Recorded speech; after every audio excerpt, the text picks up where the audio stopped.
Je me souviens de cette phrase où on s'était dit, si on pousse le curseur, ça s'arrête tout, le vivant. À un moment, qui va venir, quoi. Et donc on s'est dit, ok, là on va essayer de se donner un cadre. On s'est dit, alors si on met maintenant une mare, c'est cool, si on en met une à l'hectare, ça veut dire on met 20 mares. Qu'est-ce qui va se passer? Est-ce qu'on peut le faire? Comment est-ce qu'on le fait? On organise déjà des visites mensuelles de fermes. Ça, c'est un peu la base de l'asso. On se retrouve une fois par mois sur une des fermes du réseau. C'est des visites qui sont très informelles. Le paysan, en gros, l'organise un peu comme il le veut. Ça peut être les week-ends, ça peut être en semaine. On s'assure tout le temps qu'il y ait des naturalistes qui soient présents lors de ces visites. Je me suis dit, j'ai moyen de m'installer et de faire de la préservation de la nature et de lier les deux en fait. Les deux choses qui me font vibrer depuis que je suis enfant, la préservation de la nature et l'agriculture, en fait, ça marche ensemble. Et donc l'idée de Paysans de Nature, c'est de se dire finalement on est dans un contexte qui est sombre, comme dit Baptiste, mais qui est aussi hyper favorable à l'installation de gens pour qui la protection de la nature est un vrai sujet de préoccupation et une des préoccupations centrales du métier de paysan, et donc de comment faire revenir le vivant dans les fermes et comment renaturer les espaces agricoles plutôt que de créer des espaces de réensauvagement à côté.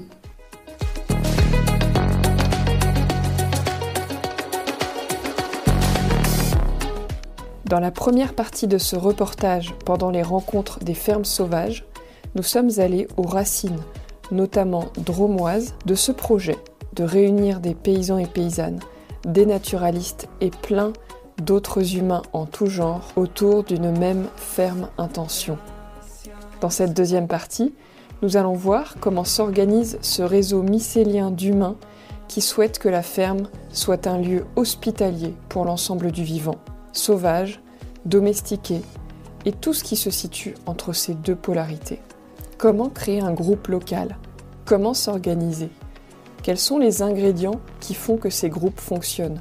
Nous partons à la rencontre de l'association Paysans de Nature et des fermes de ce réseau.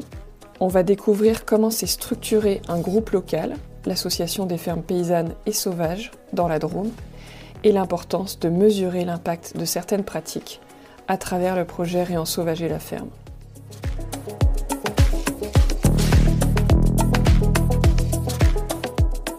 D'où vient Paysans de Nature? Ça vient d'expériences personnelles qui étaient des chargés de mission naturalistes dans leur ancienne vie ou autres, ça peut être des animateurs Natura 2000, des chargés de mission syndicats, et qui se sont dit mais en fait une des façons de protéger la nature, c'est de devenir paysan, et en plus ça permet de nourrir des gens.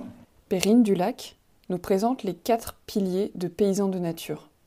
Sur le site de l'association, on peut lire que l'objectif de Paysans de Nature est de multiplier les espaces dédiés à la conservation des espèces sauvages en contribuant à installer des paysans et paysannes acteurs de la défense de la vie sauvage, en s'appuyant sur les politiques agricoles et environnementales existantes, avec une gouvernance territoriale et en lien avec les habitantes et habitants des territoires.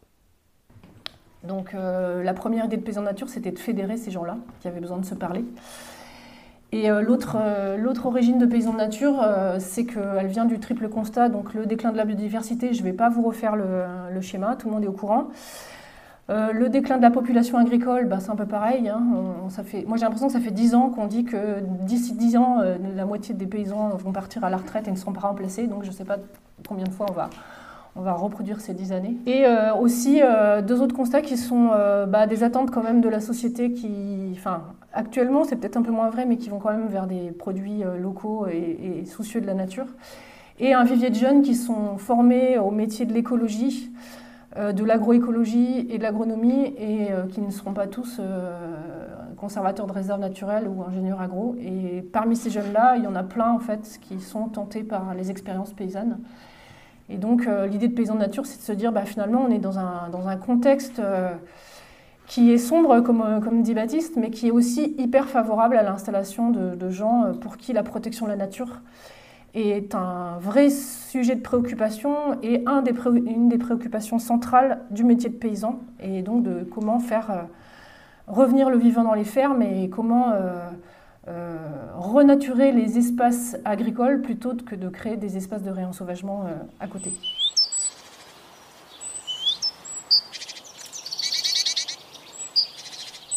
Ça, c'est un peu le pilier politique de Paysans de Nature.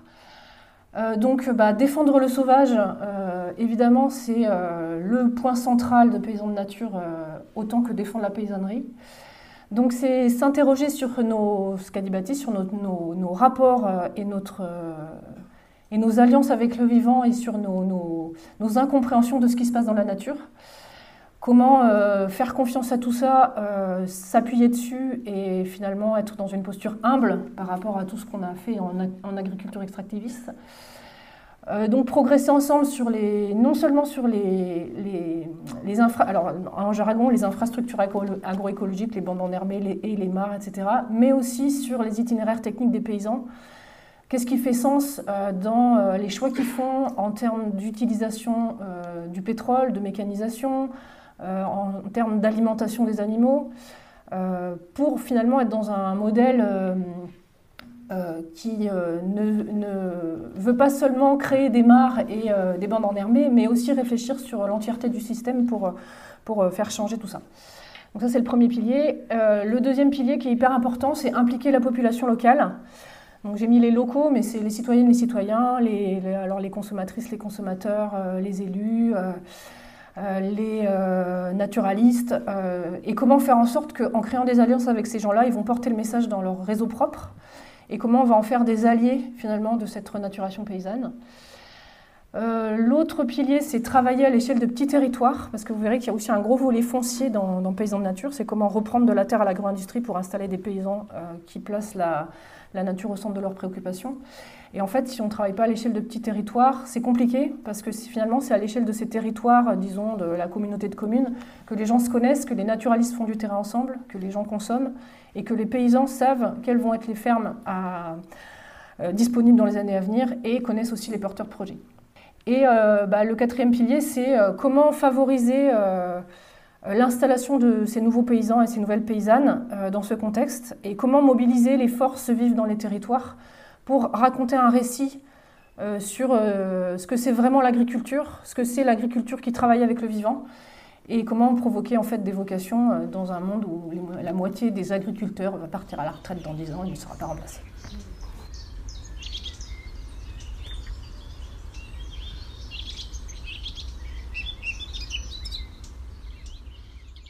Moi je suis installé dans le Pas-de-Calais, un petit village qui s'appelle Rumilly, à 250 habitants. Je suis réellement en train de m'installer après un parcours d'installation de 7 à 8 années. Et je m'installe producteur de PNPP et transformateur aussi justement de l'IFOFER. PNPP, l'IFOFER. Préparation naturelle peu préoccupante, et l'IFOFER, litière forestière fermentée. Donc on est sur un écolieu nourricier et pédagogique qui a mon activité, mais il y a aussi c'est un projet collectif donc qui est porté par une asso qui s'appelle Deux Rives en Rêve. Et ma compagne, en fait, justement Audrey, elle fait du pain au levain avec des blés anciens cultivés dans la région. Il y a un atelier low-tech qui est en train de démarrer là cette année réellement.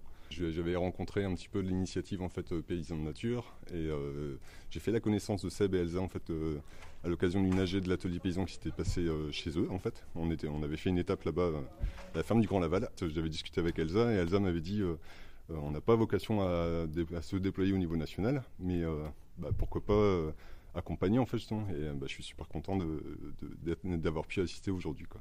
Deux Rives en Rêve est déjà très très ensauvagé, et pourquoi, parce que c'est un terrain qu'on a récupéré qui était en friche depuis 10 ans, et du coup c'est vachement déjà sauvage et préservé, et l'idée c'est justement de faire attention à tout en créant l'activité, et c'est pour ça les PNPP c'est pas mal, parce qu'en fait du coup je maintiens des orties, je maintiens des friches en fait quoi, et je trouve ça vachement pertinent aussi, je vois vraiment un lien entre les deux quoi.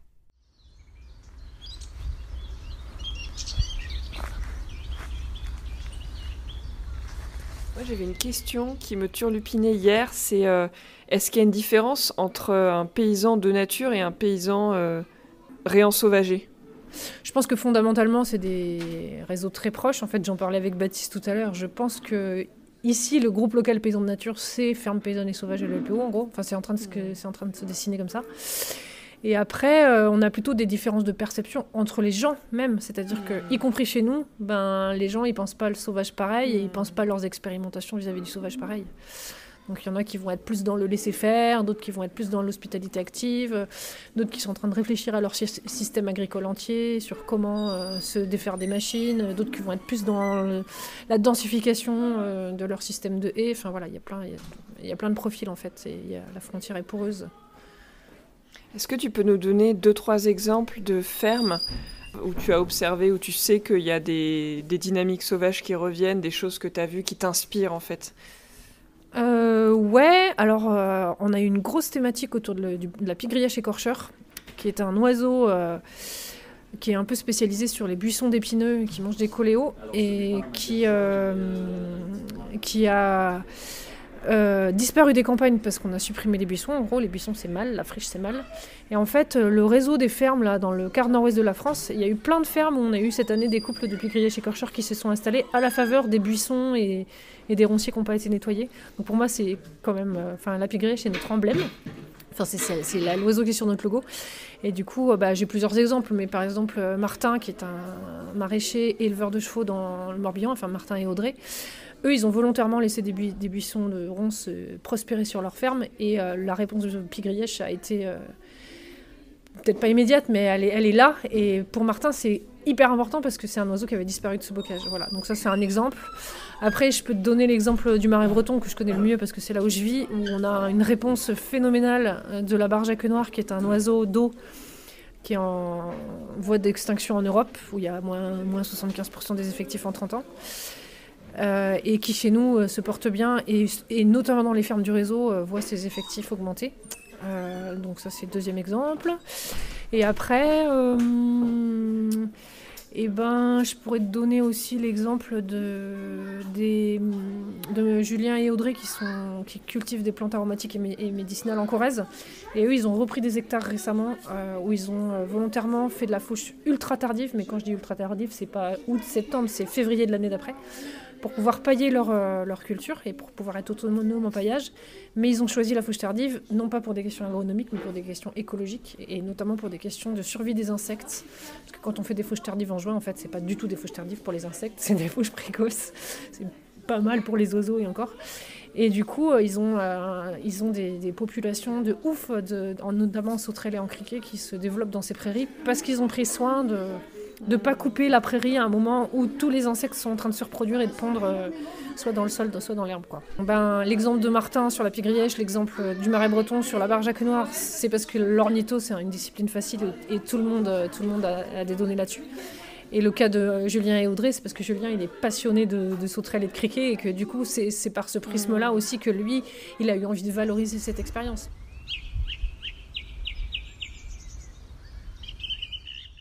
Bonjour Marie, est-ce que tu peux te présenter en quelques mots?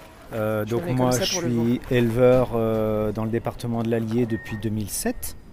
Je produis des brebis viande avec une coopérative, enfin de l'agneau viande pardon, avec une coopérative, et j'ai aussi un bâtiment d'engraissement de cochons en hors-sol. Hors-sol, ça veut dire que j'achète l'aliment. Voilà, ce qui me rend un peu spécifique aujourd'hui dans ce réseau finalement. Donc moi, mon projet de départ quand j'ai décidé de m'installer, c'était de concrétiser mon souhait de participer à la préservation de la nature finalement. C'était ça mon point de départ. Et en fait, j'avais pas mal côtoyé l'associatif, sachant que c'était un vieux rêve quand même depuis toujours de m'installer. Et voyant à un moment donné que ça allait être possible pour des raisons privées, de vie de famille et tout ça, je me suis dit, j'ai moyen de m'installer et de faire de la préservation de la nature et de lier les deux en fait. Finalement, les deux choses qui me font vibrer depuis que je suis enfant, la préservation de la nature et l'agriculture, en fait, ça marche ensemble. Est-ce que tu peux nous donner des exemples de réensauvagements qui ont eu lieu sur ta ferme, ou en tout cas d'actions pour avoir une hospitalité pour le vivant, pour qu'on comprenne un petit peu mieux ce qui se passe? Alors ce qu'il faut savoir, c'est que moi je me suis installé sur un domaine bocager qui est déjà à la base hyper préservé. Donc ça, c'est vrai qu'on l'a évoqué ce matin. De fait, j'ai pas forcément obtenu les effets qu'on voit sur la ferme du Grand Laval par exemple, où là c'est assez spectaculaire. Il n'empêche que j'ai beaucoup rénové les mares, j'en ai aussi rajouté. Les haies étaient déjà des haies en... Moi, j'aime bien dire que c'est de la libre évolution, là. C'est canalisé en linéaire, mais c'est quand même de la libre évolution. Il y a plus de libre évolution dans mes haies que dans une forêt de l'ONF, faut pas l'oublier. Alors après, j'ai mis en place un travail parce que j'aime bien parler du fait qu'on peut redessiner le bocage. Ça, je l'avais évoqué ce matin. Tout n'est pas parfait. Par exemple, notamment le travail dans le sens de la pente. Donc voilà, j'ai fait un travail très simple de redécoupage de 2 parcelles qui étaient contiguës et qui étaient travaillées depuis toujours dans le sens de la pente. Je les fusionne ensemble, donc ça veut dire que j'enlève 80 mètres de haies, pour lesquels il a fallu que je demande une autorisation à la DDT, n'est-ce pas? Et je les recoupe dans le sens de la longueur. Du coup, j'enlève 80 mètres de haies, j'en replante 400, quoi. Donc c'est gagnant-gagnant. Et en fait, du coup, j'adapte mon travail parce que plus que de la surface, c'est de la longueur qu'on aime dans la mécanisation. Parce que voilà, je suis mécanisé, j'ai un tracteur, j'ai une faucheuse, etc. Bon, il y a eu de la pose de nichoirs. Et là, on a un projet aussi de rénovation d'une zone humide parce que je suis au bord d'une rivière. Donc là, c'est avec le Conservatoire d'espaces naturels de l'Allier. Il y a un ancien bras mort de la rivière qui avait été plus ou moins recreusé il y a une vingtaine d'années, mais ça n'a pas été fait correctement. On va complètement le réouvrir, refaire de la pente douce et puis faire un exclos aussi parce que, comme quoi je ne suis pas parfait, mes brebis pâturent trop ce secteur et ça serait pas mal aussi, période de floraison, les cardamines, les trucs comme ça serait bien que les brebis elles y soient pas trop quand même.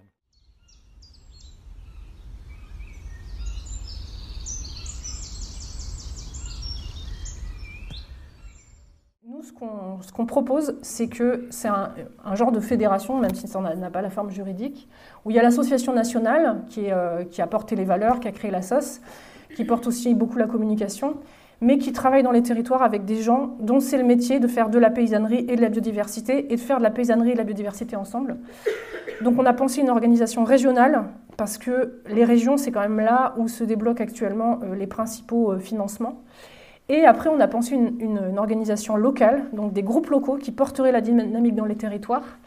Et ce qui est important, c'est que local ne veut pas dire départemental, parce qu'en fait, notamment dans les associations de protection de la nature, mais aussi dans les structures agricoles, les structures sont pensées au niveau départemental. Et pour nous, le département, c'est un peu un mythe en fait. C'est pas là que se nouent des choses, c'est pas là que se nouent les liens, c'est vraiment le territoire local.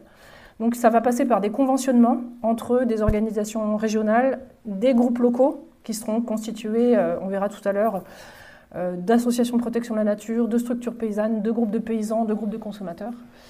Donc il y a des citoyens, des citoyennes, il y a des enseignants et des chercheurs, et il y a des paysans et des paysannes. Et après, les triangles que vous voyez, c'est les structures associatives ou paysannes qui ont adhéré à l'association en 2023.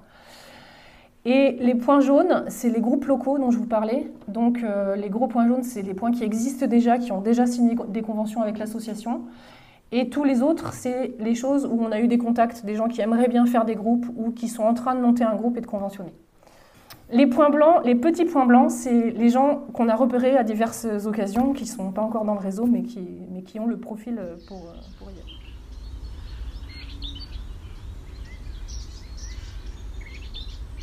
Vous l'avez compris, Paysans de Nature se propose de fédérer et d'accompagner la création et l'autonomisation de groupes locaux qui favorisent le réensauvagement paysan, qui permettent l'installation de paysans et paysannes de nature, bref, qui prennent soin du vivant, biodiversifié sous toutes ses formes. Allons voir un peu comment s'est organisé un de ces groupes locaux, l'Association des fermes paysannes et sauvages, qui compte aujourd'hui 21 fermes. Donc il y a 2 volets un peu dans l'association. Il y a un volet, on va dire, plus technique, qui est plus à destination des paysans eux-mêmes, et un volet qui est plus communication, qui lui est plus pour le grand public. Voilà. Au niveau de qu'est-ce qu'on fait pour les paysans, on organise déjà des visites mensuelles de fermes. Ça, c'est un peu la base de l'asso. On se retrouve une fois par mois sur une des fermes du réseau. C'est des visites qui sont très informelles. Le paysan, en gros, l'organise un peu comme il le veut. Ça peut être les week-ends, ça peut être en semaine, ça peut être les gosses, ça peut être... on peut aussi faire... on aime bien inviter aussi des extérieurs, souvent, sur ces visites. Ça, voilà, ça ouvre un petit peu le débat. On s'assure tout le temps qu'il y ait des naturalistes qui soient présents lors de ces visites. Nous, en fait, peut-être la petite subtilité par rapport à Paysans de Nature, c'est qu'à la base, c'était quand même on était surtout des paysans où, alors, bon, hormis Sébastien Blache et Elsa, qui ont un gros volet naturaliste, enfin, voilà, typiquement, Dimitri et moi, où on a zéro connaissance naturaliste. On était très branchés agroécologie, agronomie, mais en fait, on s'est bien rendu compte qu'il y a un moment, il y avait un gros frein et qu'il fallait aller plus loin. Et en fait, finalement, ce réseau, il répond exactement à ce qui nous manquait, c'était le lien entre des naturalistes et des paysans pour engranger du savoir et comprendre ce qui se passe sous nos pieds, quoi. Donc ça, c'est important lors de ces visites qu'il y ait des naturalistes qui soient présents pour donner leur avis sur la ferme, pour échanger. Et comme on disait, qu'il y ait aussi des copains paysans qui disent, parce que on vit exactement les mêmes choses, mais quand il y a un naturaliste qui va dire « mais tu devrais vraiment faire comme ça », là tu as le gars qui reçoit qui dit, ou la paysanne qui reçoit qui dit « ouais non mais attends, ça fonctionne pas du tout ce que tu me racontes ». Et là il y a le collègue paysan qui va dire « mais si, moi voilà, tu vois, je pense que tu pourrais faire comme ça, passer derrière, tu mets ta charrue plus haut, tu mets ton truc, voilà ». Lors de ces visites, on fait aussi souvent, là on est en train de le mettre en place, mais un petit exposé naturaliste. Ça peut venir des naturalistes, mais ça peut aussi être un paysan qui est passionné. Nous, on a Alain, notamment, par exemple, qui est passionné de frelons. Il nous prend la tête avec les frelons en ce moment. Voilà, donc vas-y, fais ton exposé pendant 30 minutes, parle-nous des frelons, comme ça on apprend un peu, on ressort, là c'est engorgé de la connaissance. Lors de ces visites aussi, on travaille un thème qui est plutôt annuel. En fait, chaque année, on essaye d'avoir un thème focus sur un sujet. Donc on a travaillé les bandes enherbées une année, on a travaillé les reptiles. L'année dernière, on a travaillé sur l'eau. Ça, c'était un gros volet. Donc ça, c'est choisi par l'ensemble des fermes. Donc par exemple, sur l'eau, on a beaucoup travaillé avec Baptiste sur la partie low-tech, ouvrage Castor. Mais on a eu aussi Simon Ricard de Permalab qui est intervenu sur tout ce qui est hydrologie régénérative. Donc, pareil, là, c'est engranger du savoir, mais après aussi mettre la main à la pâte. Donc, concrètement, on peut faire des chantiers collectifs dans les fermes, ou on se débrouille aussi tout seul dans nos fermes, parce que parfois, en fait, faut être réaliste.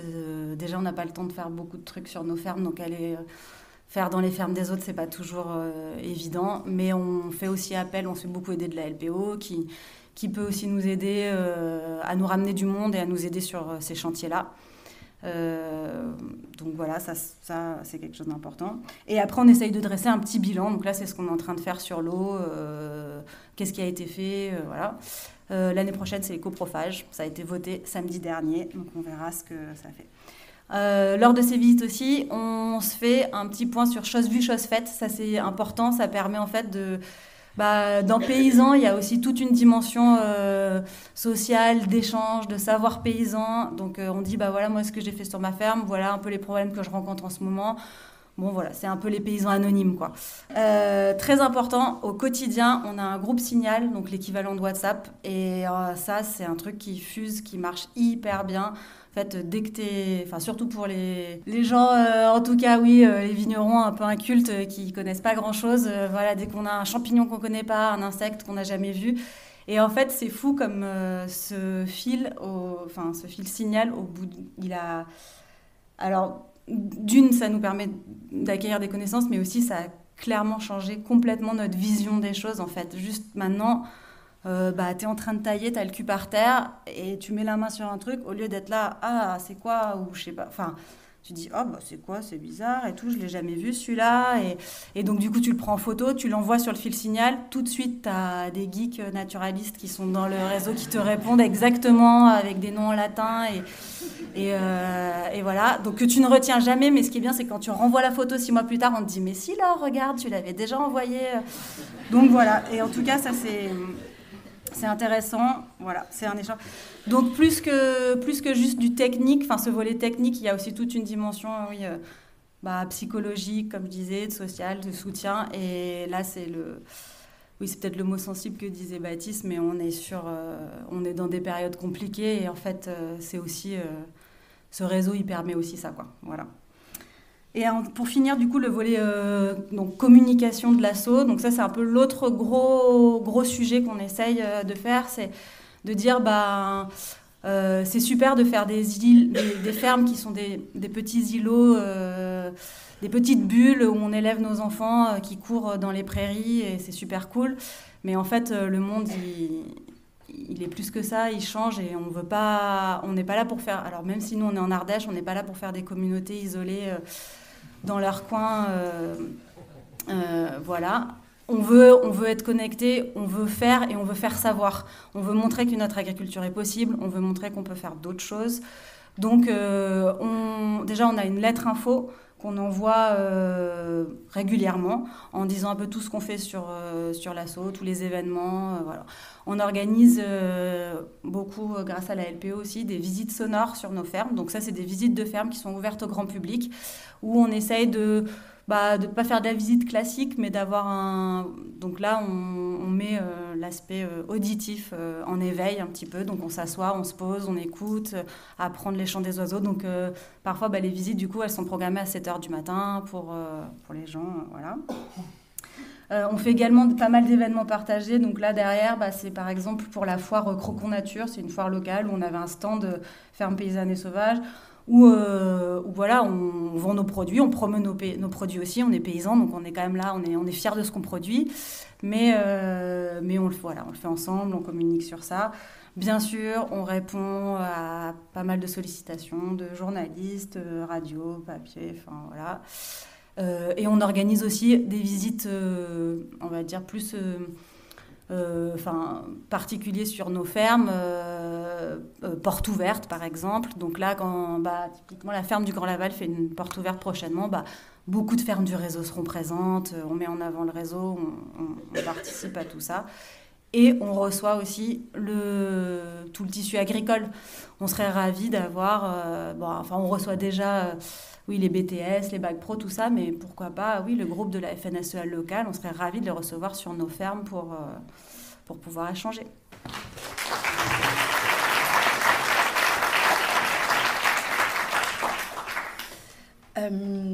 Alors, juste un petit point sur les statuts, j'y passe rapidement. Je crois que vous avez eu une version imprimée pour certains. On a des fermes membres, donc là, pour l'instant, on en a 21.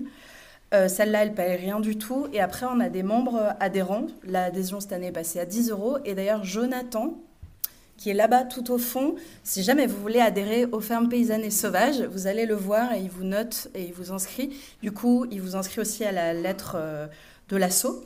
On a les amis. Donc ça, c'est par exemple Paysans de Nature, les Hirondelles au Champ. Il y a Agri-Nichoir, il y a les fermes qui n'ont pas le temps ou pas l'énergie, ou comme Terre de Famille, par exemple, à Loriol, qui font partie de nos amis, donc ils sont là, et juste c'est nos potes, quoi.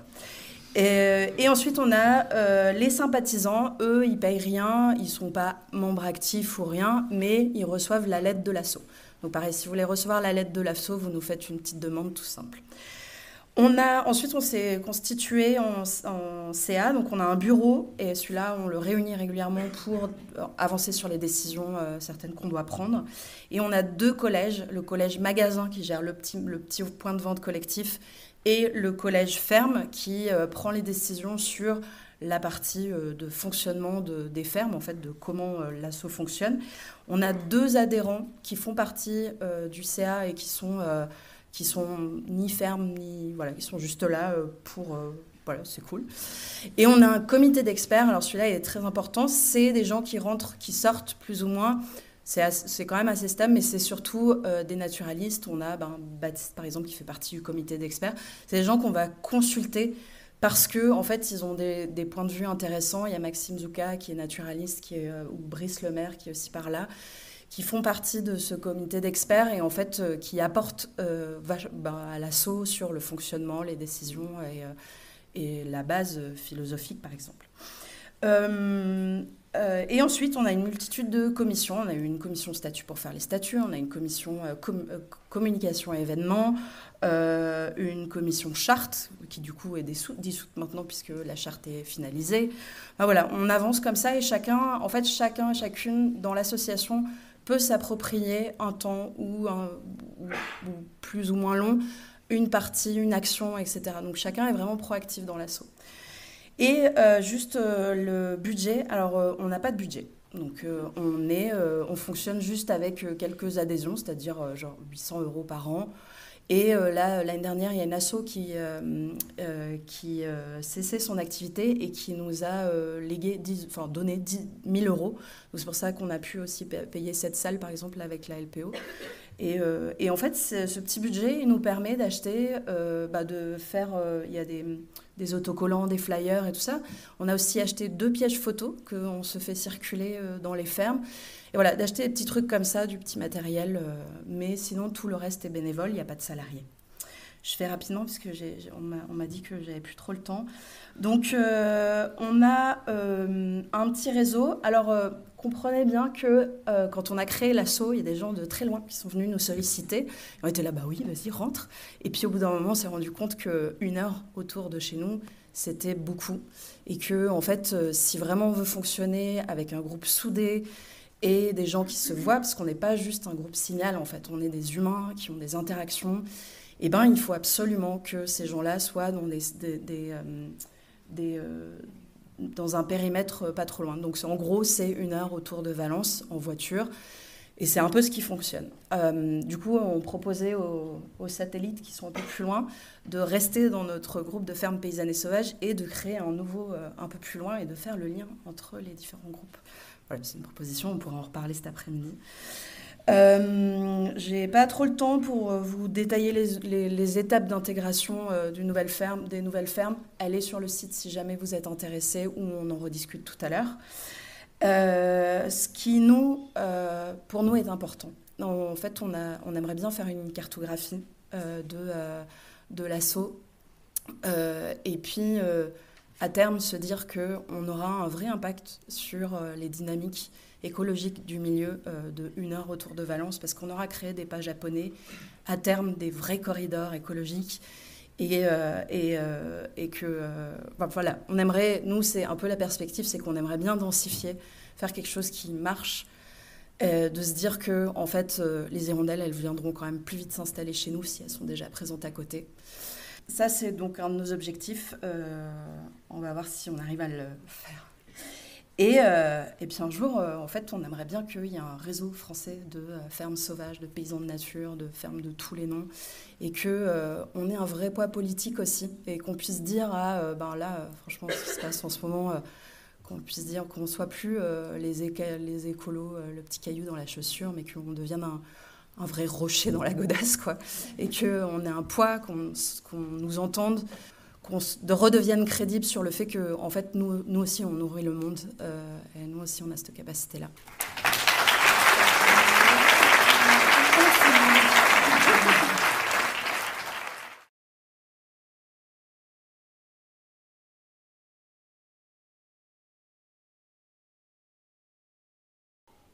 Deux questions sont posées à la fin de l'intervention d'Elsa et Laure. Quelle surface représentent les fermes paysannes et sauvages aujourd'hui ? Et est-ce que des fermes commercialisant leurs produits en circuit long sont bienvenues dans le réseau ? Alors en termes de surface, je ne saurais pas, parce que nous par exemple on a 50 hectares et puis il y a Lidvine qui fait des fleurs à couper et elle a 3000 m². Donc c'est vraiment divers. Après pour l'instant on est 21 fermes avec des profils très différents et des surfaces très différentes. Mais c'est ce qu'on aimerait faire en fait, comptabiliser. Moi ce que j'aimerais faire aussi c'est calculer la production annuelle. Par exemple, Laure et Dimitri, ils font tant de litres de vin par an, tant de kilos de fromage par an, etc. Lidvine, elle fait, ça se mange pas les fleurs, mais c'est quand même important, tant de fleurs à couper par an. Et en fait, avoir une espèce de visuel pour communiquer, pour crédibiliser encore une fois. Nous, ce qui est important, c'est que le but, c'est d'avoir une production agricole, d'abord. Donc, et c'est pour ça que dans nos étapes d'intégration, il y a pour rentrer dans l'asso, il faut être affilié à la MSA. Donc, on ne veut pas, en gros, qu'il y ait des jardiniers qui font 3 pommes le dimanche, qui intègrent l'asso, parce que ça en va de la crédibilité de ce que nous, on propose, en fait. Donc, on a Alors, on est des paysans et des paysannes. En fait, moi, je serais ravie que mes voisins céréaliers me sollicitent pour rentrer dans l'asso. Sincèrement, je me dis, mais ça serait... Enfin, de toute façon, c'est toujours les publics qu'on touche le moins. Et le fait d'être en circuit long, on en a un petit peu qui sont en COP. Donc, non, c'est chouette. En fait, je pense que tout le monde est bienvenu. C'est mon point de vue. C'est des choses après qu'on discute avec tout le monde.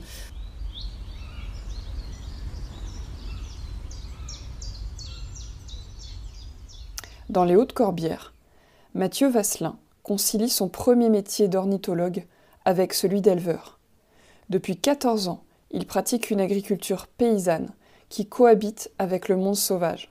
Il explique comment est né de manière assez naturelle un petit groupe ultra-local de paysans naturalistes qui prend soin, en tout, de 500 hectares. Moi, je suis naturaliste depuis longtemps. J'ai travaillé 12 ans à la LPO. On a décidé, surtout après un long voyage aux confins de l'Asie centrale, où au retour on s'est dit qu'il nous faut vraiment des grands espaces et du très très sauvage. On avait fait un cahier des charges et on s'est retrouvé à s'installer dans les Hautes-Corbières, dans l'Aude, donc en zone de Piémont, un des endroits... on vit tous dans l'endroit le plus beau de France, donc c'est très bien. On s'est d'abord installé avec ma compagne Anaïk. On est sur une ferme en élevage caprin en transformation fromagère sous mention nature et progrès. Du coup, Mel s'est installée à côté de chez nous en élevage de vaches allaitantes, de vaches laitières. Pardon, elle élève des ferrandaises et elle fait du fromage. On mutualise et on partage notre fromagerie avec Maëlle. Comme c'était pas assez suffisant, on s'est dit que ce serait bien qu'il y ait d'autres potes et d'autres naturalistes qui s'installent. Donc on a fait venir des copains de Vendée. Qui ont acheté une ferme à côté de la nôtre. Donc on les a aidés à acheter cette ferme en créant un GFA pour pouvoir apporter du pognon et pour pouvoir agrandir le réseau. Donc on a Étienne et Cécile qui sont installés. On a à peu près 500 hectares d'un seul tenant qu'on gère à la paysan de nature. On fait du paysan de nature très facile. Quand on est dans la plaine de Valence ou qu'on est dans une zone de marais irrigués ou je sais pas quoi, nous on est dans des milieux qui sont déjà une forte, très très forte naturalité et c'est plutôt à nous d'essayer de trouver notre place sans altérer cette naturalité plutôt que du coup. C'est comment au jour le jour on travaille nos pratiques pour qu'elles soient en maximum en adéquation avec le vivant qui nous accueille. Et du coup, et d'où l'intérêt aussi d'être en collectif, parce que donc, nous on partage du matériel, on partage beaucoup de temps de travail, on fait plein de choses en commun au sein de ces 4 fermes, des travaux, les foins et tout ça.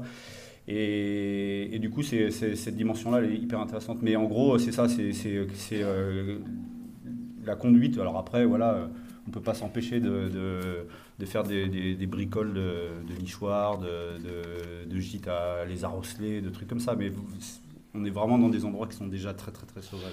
Je vous dis qu'on est des cancres parce qu'en fait, on n'est pas encore conventionné, on est dans le bouquin et tout ça, mais on procrastine depuis très longtemps le local. Alors nous on est parti pour faire d'abord un groupe local dans les Hautes-Corbières où il y a déjà cette dynamique, mais à cette formation il y avait 15 participants et ces 15 participants il y avait notamment des paysans qui venaient d'autres secteurs du département dans lequel il y a aussi des dynamiques, donc tout ça laisse à penser qu'à terme on va pouvoir développer plusieurs groupes locaux. Mais déjà, il faut commencer par un. La procrastination, elle était liée aussi au fait de ce portage, de trouver une structure, une asso de protection de la nature et une autre structure qui puisse porter le conventionnement. On a dans l'Aude la chance d'avoir toutes les entités de l'agriculture paysanne qui sont fédérées au sein d'une coopérative qui est la SIC Maison Paysanne de l'Aude. C'est que ce collectif-là, en fait, on en parlait avec les uns et les autres, c'est hyper motivant et c'est enrichissant. Et par rapport à ce que disait Baptiste ce matin, là, que le monde est en train de s'assombrir, je suis bien d'accord, mais ça apporte un peu de lumière là, dans la pénombre et c'est, je pense, comme ça qu'on va réussir à franchir ce vilain cap qui nous attend, quoi.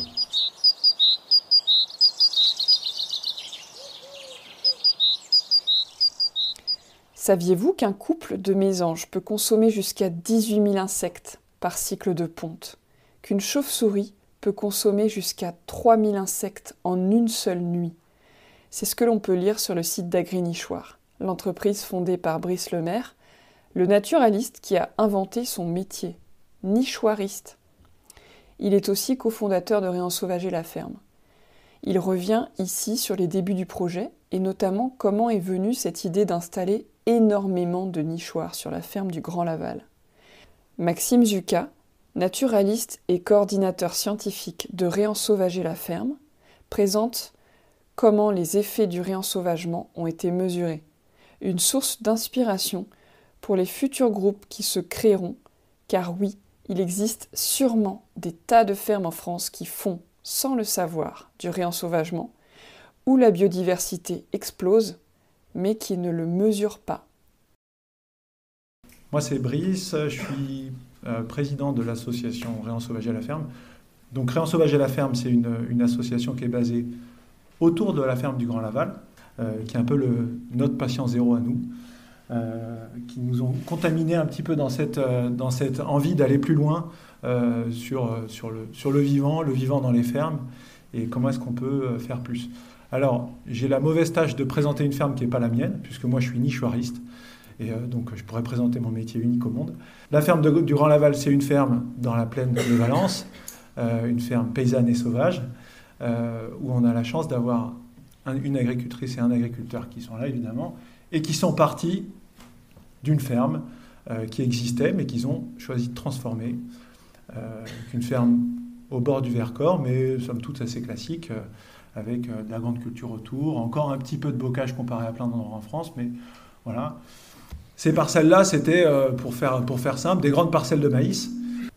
Et donc ils se sont dit, voilà, on va essayer de complexifier le milieu dans tous les sens. Donc au sens agronomique, donc ce qu'on va produire, on va diversifier les productions, donc diversité de grandes cultures, diversité, on va mettre du verger, tiens, si on mettait de l'élevage, tiens, on va pas mettre qu'un seul type d'élevage, on va mettre 2 types d'élevage. Et puis dans ce type d'élevage-là, on va mettre plusieurs espèces, enfin plusieurs races. Et puis on va complexifier.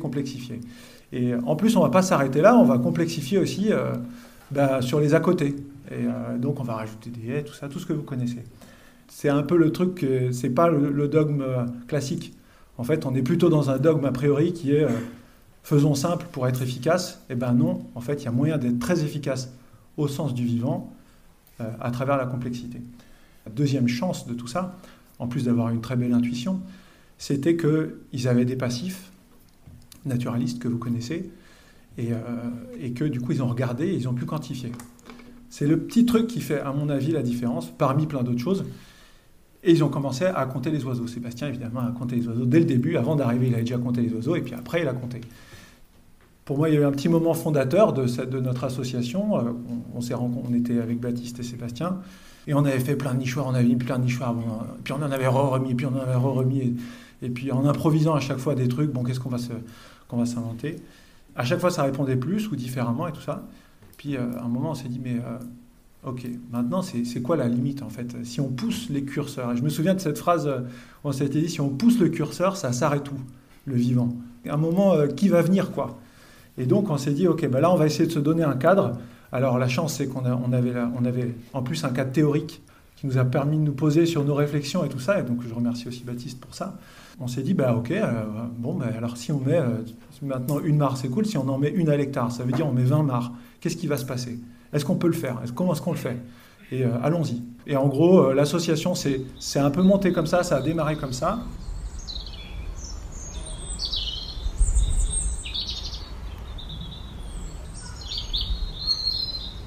Donc, nous est venue l'idée, l'envie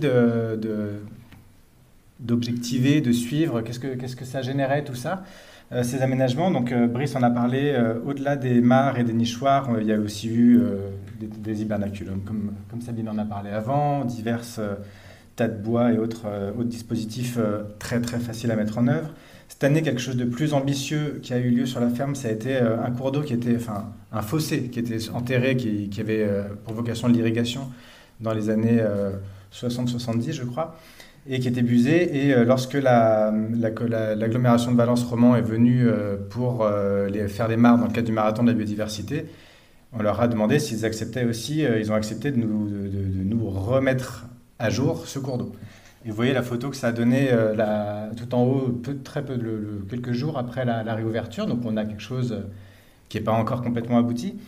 et il y avait très peu de débit. Et là, avec les idées développées par Baptiste en lien avec ce qui se fait beaucoup aux États-Unis, il y a eu, parmi comme ça tout le panel d'expérimentation qu'on tente au Grand Laval et dans d'autres fermes du réseau Fermes Paysannes et Sauvages, l'idée d'essayer d'élargir ce cours d'eau, de le complexifier en mimant des processus basés sur les castors, les barrages de castors. Donc là, c'est ce que vous voyez là. Donc tous ces dispositifs, je ne vais pas m'étendre sur celui-là parce qu'il y a un livre qui va sortir en septembre, je vous fais un petit teasing. Mais l'idée ensuite, c'est évidemment, tous ces dispositifs, qu'est-ce qu'ils procurent, qu'est-ce qu'ils amènent en termes d'espèces. Comme à l'Hirondelle au Champ, on met évidemment des pièges photos. Donc on a tout un réseau de pièges photos et c'est effectivement, enfin tout un réseau, on en a 3, mais c'est important. 4, mais j'en ai fait tomber un dans l'eau. C'est important quand même de pouvoir aussi avoir des choses à raconter. Moi, j'ai pas mis de film, mais on a cette rivière qui est réouverte et en quelques mois, on a des bécassines, des chevaliers, gambettes, cul blanc, sylvain et même une cigogne noire qui fait halte. Ça montre l'efficacité et l'enthousiasme. En tout cas, ça nous rend heureux, quoi. Il y a une partie qui est basée sur des protocoles et une partie qui est basée vraiment sur la recherche de tous les taxons. Parce qu'on s'est dit, on va essayer de savoir qu'est-ce qu'il peut y avoir, ce que disait Brice, comme ensemble d'espèces possibles vivantes sur un territoire agricole revitalisé. Et donc, le premier volet, il permet quand même de ne pas être juste dans la liste d'espèces, mais de comprendre, d'avoir des comparaisons avec ce qui se passe ailleurs en France, des comparaisons au sein de la ferme entre différentes parcelles. Et ce qui est assez dingue, ce qu'on remarque, ce qui est fou à chaque fois, c'est la rapidité avec laquelle ça vient. Et donc là, il y avait 3-4 mares avant, il y a 10 mares qui ont été creusées en 2022, 10 nouvelles mares à peu près en 2023. Et bien résultat, là où il y avait un petit peu de couleuvres vipérines avant, maintenant elles sont en train de coloniser. Et l'an dernier, vous voyez, là, sur les 17 hectares de parcelles historiques, on va dire, les anciennes, et là ce que je vous ai mis en haut, c'est le nombre de serpents par transecte, par passage, pas par transecte. On n'avait qu'une couleuvre verte et jaune par passage, et aucune vipérine. Elles étaient présentes, mais on ne les captait pas pendant les protocoles STERF parce que c'est un échantillonnage. En 2023, alors il s'est passé quelque chose clairement, peut-être dans la dynamique des populations de couleuvres en plus, mais l'explosion des mares a généré une explosion des grenouilles. Il y a des grenouilles partout et du coup la couleuvre vipérine augmente autant. Et la verte et jaune, c'est aussi qu'on a mis en place beaucoup de plaques reptiles, donc on les détecte plus et elles ont eu le temps de s'habituer. Mais on en voit quand même beaucoup plus sur la ferme, donc c'est très rapide. Dès qu'il y a une population existante, même petite, si les conditions sont là, elles peuvent se développer très, très vite. En bas, je vous ai mis 3 comparaisons.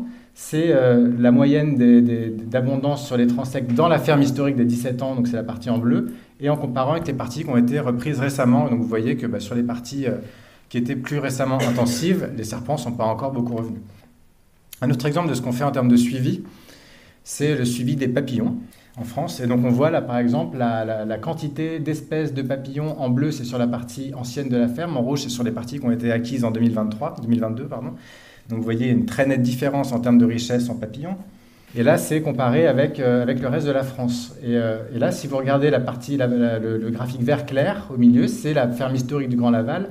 Et quand on compare avec la moyenne française qui est en bleu dans le sud-est de la France et en jaune dans toutes les parcelles agricoles de France, avec les mêmes protocoles, on est bien au-dessus. Donc ça donne quand même, ça permet de se contextualiser, de se dire, bon, a priori, on va dans la bonne direction. Pareil pour les populations d'oiseaux, là on a la chance avec le fait que Seb soit ornitho, et donc quand il a repris la ferme à son grand-père en 2006, il a fait des comptages exhaustifs de tous les couples d'oiseaux nicheurs, et donc on les a reproduits avec le même type de pression d'échantillonnage en 2022 et 2023. Et vous voyez quand même l'explosion, alors déjà une augmentation assez nette du nombre d'espèces nicheuses sur la ferme, mais ce qui est plus spectaculaire, c'est que l'abondance globale des oiseaux nicheurs sur la même surface, on n'est que sur les 17 hectares historiques, a plus que doublé.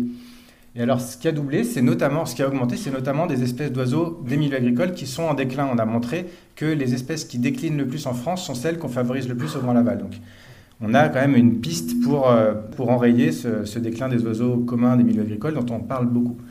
Ce qui a aussi beaucoup bougé, c'est les oiseaux des haies, notamment le rossignol ou la fauvette à tête noire, qui ne sont pas des oiseaux rares, qui ne sont pas nécessairement en déclin, mais on a doublé, triplé leur densité simplement en améliorant le réseau de haies. Et puis il y a les oiseaux qui ont été favorisés par les nichoirs de notre nichoiriste, qui sont le moineau et la mésange charbonnière, qui ont explosé littéralement pour le coup. Et puis des oiseaux liés aux zones humides, parce qu'il y a eu aussi cette création de zones humides que vous avez vu, d'autres petits détournements de rivières temporaires pour faire aussi favoriser des prairies humides. Donc là, je vous ai mis la cisticole, mais la bouscarle, il y en a d'autres. Autant le protocole Tout-Action, les inventaires Tout-Action, on fait venir des spécialistes de la France entière. Petit point budget, comment ça se passe? Parce qu'il y a beaucoup de fermes, j'imagine, qui se demandent, on aimerait bien faire ça. Là, nous, on a créé donc une association qui est complètement indépendante de la ferme du Grand Laval. Et pour ça, on va du coup solliciter des financements auprès de fondations privées. On pourrait aussi, là, on va aller solliciter du financement probablement auprès du Plan national d'action des pollinisateurs sauvages. Voilà, pour financer ce travail qui n'est pas gratuit, forcément, ça prend beaucoup de temps. Donc, on ne peut pas le mettre en place dans n'importe quel contexte. Il faut quand même s'en donner les moyens. Mais par contre, on arrive à faire venir des gens d'un peu partout qu'on héberge et qu'on nourrit, mais qui viennent gratuitement. Des spécialistes sur un ou deux thèmes et qui sont ravis de venir aider. Et pour ça, il y a eu aussi la nécessité d'installer un outil de saisie en ligne, c'est-à-dire que si vous pouvez faire plein d'observations de terrain, si vous n'avez pas l'infrastructure pour la structurer, ça sera assez rapidement perdu et c'est souvent ce qui fait défaut dans les grands inventaires. Donc là, on a repris le système GeoNature, qui est un logiciel en open source, qu'on a adapté à la ferme, qui s'appelle GeoFerm, grâce à l'aide d'un informaticien ami, qu'on a quand même payé pour ça. Et l'idée, d'ailleurs, ça serait, on en parlera peut-être, en tout cas, ça fait partie des idées pour 2024 et années suivantes, c'est de voir comment est-ce qu'on peut élargir cet outil de saisie et de restitution des connaissances naturalistes à d'autres fermes qu'ils voudraient. Parce que réensauvager la ferme, on n'a pas forcément vocation à s'élargir trop, mais par contre, on pourrait mettre nos outils à disposition. On en est à 2158 espèces. Bon, c'est un petit chiffre comme ça, c'est rigolo, mais ça montre juste l'étendue. Et on trouve des espèces qui ne sont pas décrites dans l'inventaire national du patrimoine naturel. Donc c'est aussi ça, c'est qu'en faisant venir des spécialistes dans la zone la plus intensive, une des plus intensives de France, on trouve des espèces inconnues, a priori, du patrimoine naturel français. Alors, on a trouvé une mouche cet hiver, un petit éphiridé qui n'est pas connu en France.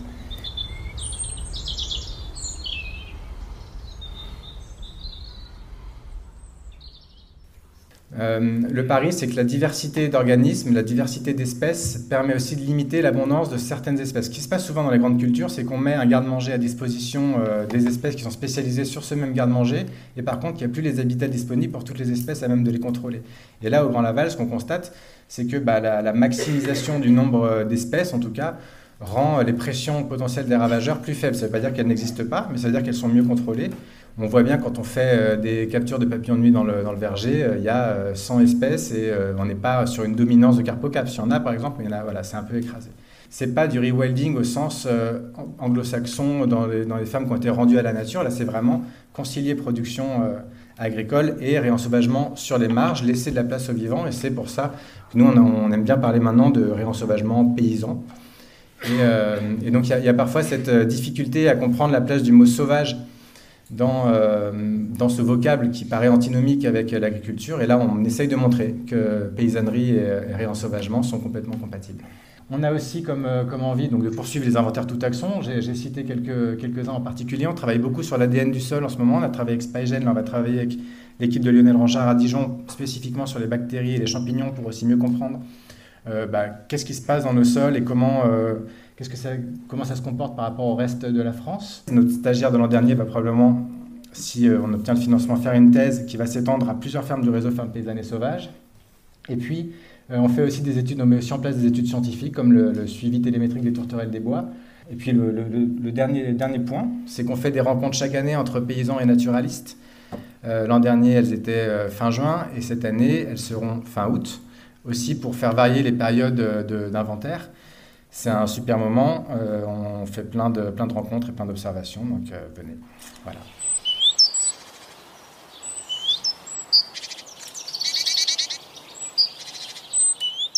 Et voilà, c'est déjà la fin de cette deuxième partie. Dans la troisième et dernière partie, nous verrons des exemples de structures qui accompagnent les fermes dans le réensauvagement. On évoquera la question du financement de ces projets ou encore comment réensauvager une terre quand on ne sait pas trop à quelle sauce on va être mangé, soit parce qu'on est locataire des terres ou juste parce qu'il est difficile de faire confiance aux politiques publiques dans la régularité de leur soutien. On parlera aussi de l'installation des paysans réensauvagés.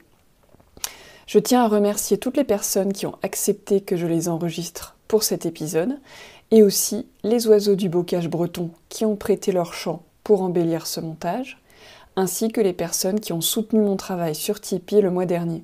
Aurélien, Stella, Jean-Luc, Sylvain, Jean-Yves et Maëva. Vous trouverez en description de l'épisode et dans ma newsletter Le Mycélien des ressources pour approfondir les sujets abordés dans cet épisode.